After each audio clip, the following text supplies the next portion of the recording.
मुलगा जर डेअरिंग करणारा जर असेल ना तर त्याला अकाउंटंट नका बनवू. अरे तो असा उत्स्फूर्तपणे काहीतरी करू इच्छितोय आणि तुम्ही त्याला एका जागेवर बसवला.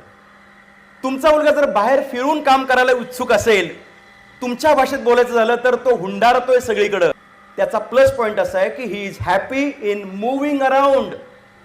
त्याला ट्रॅव्हल्स अँड टुरिझम, त्याला मार्केटिंगचा करिअरचा मार्ग हा अत्यंत उत्तम ठरू शकणार आहे. तुमचा मुलगा बसून काम करत असेल तर त्याला सॉफ्टवेअर आणि IT, AI आणि ML हे चालणार आहे, डेटा सायन्स चालणार आहे. तुमचा मुलगा आणि मुलगी कशी आहे ते शोधायला लागेल आणि आई वडिलांपेक्षा जास्त कुणाला माहीत नसतं. तुम्ही माझ्याकडे घेऊन आला तर मी म्हणेल की काय काय सांगा बरं. मग आता तुम्हीच जर घरात असताल तर तुम्हाला सगळं माहिती आहे. मुलगा म्हणतो पायलट व्हायचं. आई मनातल्या मनात विचार करते, अरे सायकल घेऊन जर निघाला तर गल्लीत 4 वेळा पडतो रे. पायलट जर झाला तर एअर इंडियाचं विमान घेऊन खाली कोसळशील. आईला हे माहिती आहे की आपल्या पोरामध्ये काय जमतं आणि काय जमत नाही, त्यामुळे ह्या क्वालिटीज कागदावरती लिहून काढा.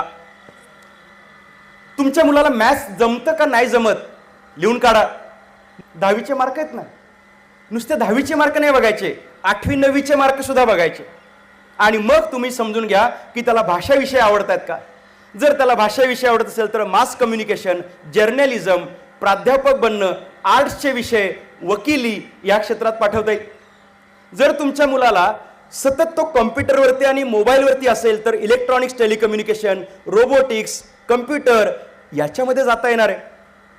तुमचा मुलगा जर असं तुमचंच तोंड बंद करत असेल, काही बोललं तरी लगेच त्याच्याकडे उत्तर आहे, अरे बाळाचे पाय पाळण्यात दिसत आहेत, याला 12वी नंतर 5 वर्षांच्या LLBच्या कोर्सचा टाका, ग्रॅज्युएशन नंतर LLBच्या 3 वर्षांच्या कोर्सचा टाका, कशाला जाताय काउन्सिलरकडं.